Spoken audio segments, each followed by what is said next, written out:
Hey guys and welcome back to best car pics. കുറച്ച് കാലമായി നമ്മളിപ്പോൾ പുതിയ ജനറേഷൻ ഡസ്റ്റർ കാണാൻ തുടങ്ങിയിട്ട് ഇതിൻ്റെ features, pricing, interiors, exteriors, engine options, hybrid എല്ലാ സാധനങ്ങളും നമുക്കിപ്പോൾ അറിയാവുന്നതാണ്. പക്ഷേ ഇതിൻ്റെ തന്നെ ബേസ് ചെയ്തിട്ടുള്ള വേറൊരു നിസാൻ ഡെറിവേറ്റും കൂടെ വരാനുണ്ടായിരുന്നു. അതിനെപ്പറ്റി ഇപ്പോൾ മിക്കവരും മറന്നുപോയെന്ന് തോന്നുന്നു. നമ്മുടെ നിസാൻ ടെക്ടോൺ, ആ വണ്ടിയുടെ ലോഞ്ച് ഡേറ്റ് ഫൈനലി കുറേ കാലത്തിന് ശേഷം പിന്നെയും വന്നിട്ടുണ്ട് എന്ന് പറയാൻ കാരണം ഏകദേശം ഒരു 2-3 പ്രാവശ്യം ഇപ്പോൾ നിസാൻ തന്നെ ലോഞ്ച് ഡേറ്റ് മാറ്റി കാണും. എൻ്റെ ഓർമ്മ ശരിയാണെങ്കിൽ ഈ വണ്ടി ശരിക്കും ഏപ്രിലിൽ ഇറങ്ങേണ്ടതായിരുന്നു. അതിനൊരു എക്സാക്ട് ഡേറ്റും ഉണ്ടായിരുന്നു, ഏപ്രിലിലെ ആദ്യത്തെ ഹാഫിൽ എന്തോ ആണെന്ന് തോന്നുന്നു. പക്ഷേ അതിന് പകരം അതിനെന്തോ അവർക്ക് ഡിലേ വന്നു. അങ്ങനെ ആ ലോഞ്ച് ഡേറ്റ് നടത്താൻ പറ്റാതെ അവരതിന് പകരം ഏപ്രിൽ സെക്കൻഡ് ഹാഫൊക്കെ ആയപ്പോഴേക്കും നമ്മുടെ ഗ്രാവൈറ്റ് ഇറക്കാമെന്നുള്ള രീതിയിൽ വന്നിട്ട് പിന്നെ ലാസ്റ്റ് അതിറക്കി. അത് നല്ല ഗ്രാൻഡ് ലോഞ്ച് ഇവൻറ്റിലാണ് അവർ ഇറക്കിയത്. കാരണം എനിക്ക് തോന്നുന്നു അതവർ ടെക്ടോണിന് വേണ്ടി ഉദ്ദേശിച്ച ലോഞ്ച് ഇവൻ്റ് ആണ്. ഏകദേശം റെനോ നമ്മുടെ ഡസ്റ്ററിനൊക്കെ വേണ്ടി നടത്തിയൊരു ഗ്രാൻഡ് ഇവൻറ്റ് പോലത്തെ ഒരു ഇവൻ്റ് ആയിരുന്നു നമ്മുടെ നിസാൻ ഗ്രാവൈറ്റിന് വേണ്ടി നടത്തിയത്. അതും ആ വണ്ടിക്ക് അതിൻ്റെ ആവശ്യമില്ലായിരുന്നു. കാരണം ജസ്റ്റ് റീബാസ്റ്റ് ഡ്രൈവറാണത്. പ്രത്യേകിച്ച് വേറെ ഫീച്ചേഴ്സോ ഡിസൈനോ ഒന്നും വരും. ഡിസൈൻ കുറച്ച് മാറ്റി, പക്ഷേ എഞ്ചിൻ ഓപ്ഷൻ സാധനങ്ങളെല്ലാം സെയിം ആക്കി വെച്ചിട്ട് വെറുതെ ഒന്ന് വണ്ടി റീബാറ്റ് ചേർക്കാനായിരുന്നു അത്രയും ഗ്രാൻഡ് ഒരു ലോഞ്ച് അവർ കൊടുത്തത്. സോ ബേസിക്കലി ടെക്ടോണിൻ്റെ ലോഞ്ച് എടുത്ത് അതിലോട്ട് കൺവേർട്ട് ചെയ്തതുപോലെയാണ് എനിക്ക് ഫീൽ ചെയ്തത്. എന്തായാലും ടെക്ടോണിൻ്റെ ലോഞ്ച് ആ സമയത്ത് നടന്നില്ല. ആൻഡ് ഇപ്പം നമുക്ക് വന്നിരിക്കുന്ന ലോഞ്ച് ജൂലൈ 9 യെസ്, ഇപ്പോൾ ജൂൺ ആയിട്ടേ ഉള്ളൂ. ജൂൺ ജസ്റ്റ് സ്റ്റാർട്ട് ചെയ്തിട്ടേ ഉള്ളൂ. ഇനിയും ഒരു മാസത്തിന് കൂടുതലുണ്ട് ഈ വാഹനം ലോഞ്ച് ആവാൻ എന്ന് പറയുന്നത്. ശരിക്കും മെയ് ലാസ്റ്റ് ആയപ്പോഴേക്കും തന്നെ ന്യൂസ് വന്നതാണ്. അതിനിടയ്ക്ക് പിന്നെ നമുക്ക്, അതായത് എനിക്ക് കുറച്ച് വീഡിയോസ് ഷൂട്ട് ചെയ്യാൻ പരിപാടികളൊക്കെ ഉള്ളതുകൊണ്ട് നമുക്ക് ഈ വോയിസ് ഓവർ വീഡിയോസ് ചെയ്യാൻ അധികം സമയം കിട്ടിയിരുന്നില്ല. ഞാൻ ആക്ച്വലി, അതായത് നമ്മൾ പുതിയൊരു സീരീസ് സ്റ്റാർട്ട് ചെയ്യുകയാണ് ഈ ചാനലിൽ.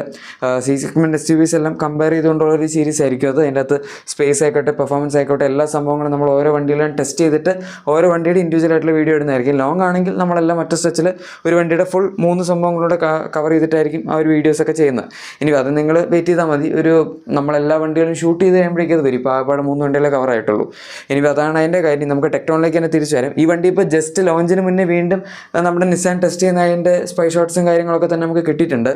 സോ ലോഞ്ച് ആയിട്ടില്ല എന്ന് പറഞ്ഞാൽ ഒരു വണ്ടി ടെസ്റ്റ് ചെയ്യാൻ നിർത്തിയിട്ടൊന്നുമില്ല. നമുക്ക് ഡിസൈനിലേക്ക് ഇപ്പോൾ തന്നെ വരാം. അതിന് മുന്നേ ഇതിൻ്റെ ഫീച്ചേഴ്സ്, പോർട്ടൺ ഓപ്ഷൻസ്, അങ്ങനത്തെ സംഭവങ്ങളൊക്കെ എടുക്കുകയാണെങ്കിൽ നമുക്ക് എഞ്ചിൻ ഓപ്ഷൻസ് ആയിട്ട് ഈ വാഹനത്തിൽ, അതായത് പ്ലാറ്റ്ഫോം ഒക്കെ സെയിം റെനോയുടെ RGMP എന്ന് റെനോ വിളിക്കുന്നു, റെനോ ഗ്ലോബൽ മോഡുലർ ആർക്കിടെക്ചർ എന്ന് പറഞ്ഞിട്ട്. പക്ഷേ നമുക്ക് മിക്കവാറും നിസാൻ വേറെ എന്തെങ്കിലും പേരിലിട്ടായിരിക്കും ആ പ്ലാറ്റ്ഫോം വിളിക്കുന്നത്. പക്ഷേ സംഭവം സെയിം പ്ലാറ്റ്ഫോം തന്നെയാണ്. എഞ്ചിൻ ഓപ്ഷൻസ് ആണെങ്കിലും നമുക്കൊരു 1 litre turbo petrol 100 PS 160 Nm ടോർക്കും വരുന്ന ഒരു 6 സ്പീഡ് മാനുവൽ ട്രാൻസ്മിഷനുള്ള ഒരു ബേസിക് വേരിയൻറ്റ്, അതായത് ആ എഞ്ചിനായിരിക്കും വരുന്നത്. നമുക്ക് സ്റ്റാർട്ടിങ് 2-3 വേരിയൻസിൽ ഡസ്റ്ററിൽ കിട്ടുന്ന പോലെ തന്നെ അതിൻ്റെ മുകളിൽ ഡസ്റ്ററിൽ വരുന്ന പോലെ തന്നെ 1.3 ലിറ്റർ ടർബോ പെട്രോൾ ആയിരിക്കും. 6 സ്പീഡ് മാനുവലും 6 സ്പീഡ് ഡ്യുവൽ ക്ലച്ച്, നമ്മുടെ വെറ്റ് ക്ലച്ച് ഓട്ടോമാറ്റിക് ട്രാൻസ്മിഷൻ ആയിരിക്കും അതിൻ്റെ അകത്ത് ഉണ്ടാവുക. ആൻഡ് അതാണ് ശരിക്കും ഇതിൻ്റെ അകത്തൊരു പ്രിഫേർഡ് ട്രാൻസ്മിഷൻ ഓപ്ഷനായിട്ട് ഇപ്പോൾ നമുക്ക് വരേണ്ടത്. കാരണം ഡസ്റ്ററിനകത്ത് 1 ലിറ്റർ ഉണ്ട്, 1.3 ലിറ്റർ ടർബോ ഉണ്ട്, ഹൈബ്രിഡ് ഇതുവരെ വന്നിട്ടില്ല.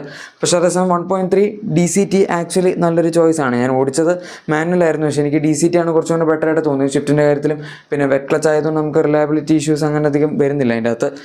സോ അത് നല്ലൊരു സംഭവമായിരിക്കും. പിന്നെ വരാനുള്ളത് ഹൈബ്രിഡാണ്. അത് ഈ ടെക്ടോൺ ഇപ്പോൾ ജൂലൈയിൽ വരുന്നു എന്നുള്ളത് വെച്ച് നോക്കും. മറ്റത് റെനോ ഈ വരുന്ന ദിവാലി, അതായത് 2026 അവസാനമൊക്കെ ആകുമ്പോഴേക്കായിരിക്കും ഹൈബ്രിഡ് ഇൻട്രൊഡ്യൂസ് ചെയ്യുള്ളൂ എന്നാണ് പറഞ്ഞത്. സോ മിക്കവാറും അതിപ്പോൾ തന്നെ നമ്മുടെ ടെക്ടോണിന് ലോഞ്ച് ആവാൻ ഓർ ഡെബ്യൂ ആവാനുള്ള സാധ്യത വളരെ കുറവാണ്. അവരെന്തായാലും വണ്ടി അനൗൺസ് ചെയ്യും, പക്ഷേ പ്രൈസോ ഡീറ്റെയിൽസ് ഒന്നും വരുമെന്ന് എനിക്ക് തോന്നുന്നില്ല. 1.8 ലിറ്റർ എഞ്ചിൻ ബേസ്ഡ് ആയിട്ടുള്ള ഹൈബ്രിഡ് സിസ്റ്റം ആണ്.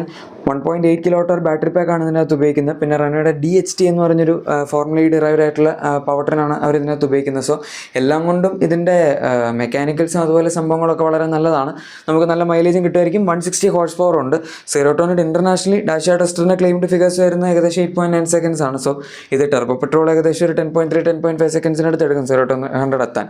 അതിനേക്കാളൊക്കെ ഫാസ്റ്റ് ആയിരിക്കും നമ്മുടെ ഈ സ്ട്രോങ് ഹൈബ്രിഡ് പവർ ട്രെയിൻ വരുന്നത്. ജസ്റ്റ് വരാനുള്ളൊരു താമസം മാത്രമേ ഉള്ളൂ. ഇനി ഫീച്ചേഴ്സ് ആസ് സച്ച് കമ്പയർ ചെയ്യുകയാണെങ്കിൽ ഡസ്റ്ററിൽ ഒരു രീതിയിലും നമുക്ക് ഫീച്ചേഴ്സിൻ്റെ വലിയ കോംപ്രമൈസ് ഒന്നും അവർ കൊടുത്തിട്ടില്ല. ഒട്ടുമിക്ക എല്ലാ സാധനങ്ങളും വേണ്ടത് അതുപോലെ തന്നെ കൊടുത്തിട്ടുണ്ട്. അതിപ്പോൾ ADAS ആയിക്കോട്ടെ, അതുപോലെ നമ്മുടെ ഫ്രണ്ടിൽ കണക്റ്റഡ് DRLs അത് ടെക്ടോണിൽ വരും. പിന്നെ LED ലൈറ്റ്സ്, ബാക്കിൽ കണക്റ്റഡ് ടെയിൽ ലാംപ്സ് വരുന്നുണ്ട്. 8-inch alloy wheels, ഇൻറ്റീരിയറിലാണെങ്കിൽ 10-inch 2 screen, പിന്നെ നമ്മുടെ ഡ്യുവൽ സോൺ ഓട്ടോസ് ആയിക്കോട്ടെ, Qi2 സപ്പോർട്ടുള്ള wireless charger, electronic parking brake, പിന്നെ ഇലക്ട്രിക് പവർ ടെയിൽ ഗേറ്റ് ഇതിനകത്ത് വരുന്നുണ്ട്, പാനോറാമിക് സൺറൂഫ് വരുന്നുണ്ട്. എന്ന് പറയേണ്ടത് നമുക്ക് ഇതിനകത്ത് ആവശ്യമുള്ള ഫ്രണ്ട് വെന്റിലേറ്റഡ് സീറ്റ്സ് ഉണ്ട്, ഇലക്ട്രിക് സീറ്റ്സ് ഉണ്ട് 2 സീറ്റ്സിലും ഫ്രണ്ടിൽ. അങ്ങനെയൊക്കെ ആയിട്ട് നമുക്ക് ആവശ്യമുള്ള എല്ലാ മോഡേൺ ഫീച്ചേഴ്സും അവർ ഇതിനകത്ത് കൊടുത്തിട്ടുണ്ട്. പ്രത്യേകിച്ച് കോംപ്രമൈസ് ഒന്നുമില്ല. സോ നല്ല സംഭവമാണ്. ഇനി നമുക്ക് ലാസ്റ്റ് ആയിട്ട് ഇതിൻ്റെ ഡിസൈനും കൂടെ ജസ്റ്റ് നോക്കിയേക്കാം. ഡസ്റ്റർ വെച്ചിട്ടുള്ള ഒരു സൈഡ് ബൈ സൈഡ് നിങ്ങൾക്ക് കാണാം. ഫ്രണ്ട് ഡിസൈനാണ് ആക്ച്വലി മെയിനായിട്ട് നമുക്ക് ഡിസൈനിൽ വ്യത്യാസം വന്നിരിക്കുന്നത്. കാരണം ടെക്ടോണിലേക്ക് വരുമ്പോഴേക്കും ലൈറ്റിംഗ് എലമെൻറ്റ് കംപ്ലീറ്റ് മാറി ഒരു കണക്റ്റഡ് DRL ഫ്രണ്ടിൽ വന്നു. അതുപോലെ നിസാൻ്റെ നോർമൽ ബ്രാൻഡിംഗ് ഒക്കെയാണ് ഇതിൻ്റെ അകത്ത് വരുന്നത്. ബമ്പർ മാറി, ഹെഡ്ലൈറ്റ് മാറി, എല്ലാ സാധനങ്ങളും മാറി. അതുപോലെ തന്നെ നമുക്ക് സൈഡ് പ്രൊഫൈലിലേക്ക് വരികയാണെങ്കിലും ഇതിൻ്റെ അലോയ്സിന് ഡിസൈൻ മൊത്തത്തിൽ മാറിയിട്ടുണ്ട്. സൈസ് മാറുമെന്ന് എനിക്ക് തോന്നുന്നില്ല. ഡസ്റ്ററിനകത്ത് നമുക്ക് ബ്ലാക്കും ഡ്യുവൽ ടോൺ അലോയ്സ് ഒക്കെയാണ് കിട്ടുന്നത്. ഇതിൻ്റെ അകത്ത് അവരിപ്പോൾ TC തിരിക്കുന്നതിൽ ഡ്യുവൽ ടോൺ അലോയ്സ് ഒക്കെയാണ് വരുന്നത്. എന്തായാലും കണ്ടറിയാം ബ്ലാക്ക് ഓൾ ബ്ലാക്ക് ഉണ്ടാവുക എന്നുള്ളത്. പക്ഷേ 18 ഇഞ്ചൊക്കെ തന്നെ ആയിരിക്കും സൈസ്. ഡയമെൻഷൻസിൽ ലെങ്ത്ത് അങ്ങനത്തെ കാര്യങ്ങളിൽ വീൽ ബേസ് ആയിക്കോട്ടെ, ഹൈറ്റ്, ബ്രെഡ്ത്ത് അതിലൊന്നും വലിയ വ്യത്യാസം വരുമെന്ന് എനിക്ക് തോന്നുന്നില്ല. കാരണം എസെൻഷ്യലി രണ്ടും സെയിം വണ്ടികൾ തന്നെയാണ്. നിസാൻ എന്ന് ജസ്റ്റ് ഡിഫറൻ്റ് ആയിട്ട് ഡിസൈൻ ചെയ്തിട്ടുണ്ട് എന്ന് മാത്രമേ ഉള്ളൂ. അതുപോലെ തന്നെ രണ്ട് വണ്ടികളുടെയും റിയർ ഡിസൈനും ഓൾമോസ്റ്റ് സിമിലർ ആയിരിക്കും എന്ന് തന്നെയാണ് നമുക്ക് ഇപ്പോഴത്തെ സ്പൈ ഷോട്ട്സിൽ നിന്ന് അസ്യൂം ചെയ്യാൻ പറ്റുന്നത്. ജസ്റ്റ് ആ ടെയിൽ ലാംപ്സിൻ്റെ ഇൻറ്റേർണൽ എലമെൻറ്റ്സും പിന്നെ ബമ്പറിൻ്റെ ഡിസൈനിലൊക്കെ കുറച്ച് ഡിഫറൻസ് ഉണ്ടാവും. അത് മാത്രമേ എക്സ്പെക്റ്റ് ചെയ്യുന്നുള്ളൂ.